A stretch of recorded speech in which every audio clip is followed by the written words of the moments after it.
khát về lệ kêu có gầm bằng in vul nộp lệ ta kỳ có và xiên mai pha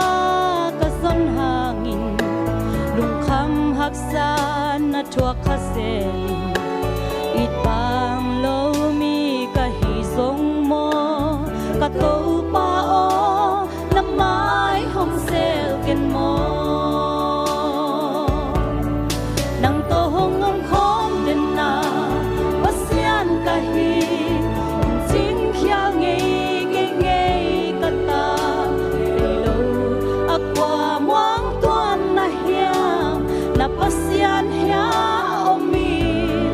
ra mu lo hang a khu to hong len gi ge ka ba chang a ang su hong po na ata khom sắc xe cả dây cha hông chim kịp sắc xe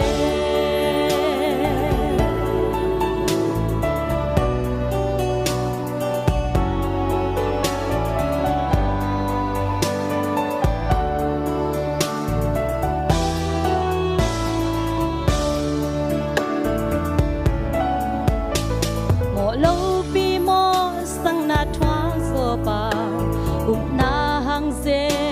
na thuak so ba to te hon kya in na lam sang pa akwa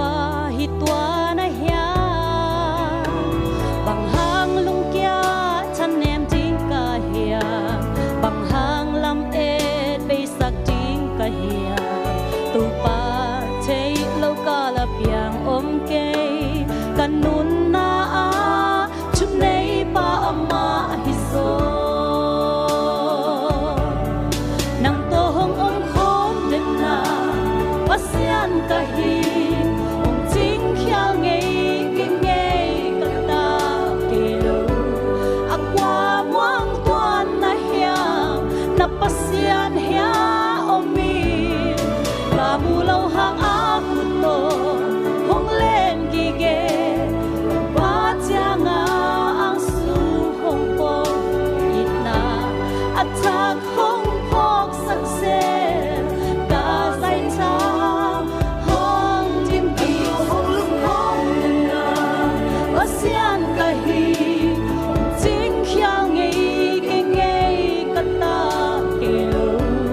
akwa muang tuan na hiam na pasian hia omi ra mu lo hang a khu to hong len gi ge ka ba chang ang su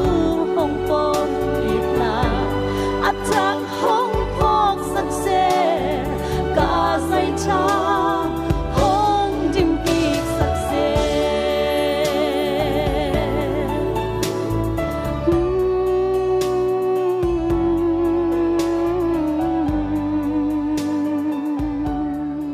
tu pa min chana hita heng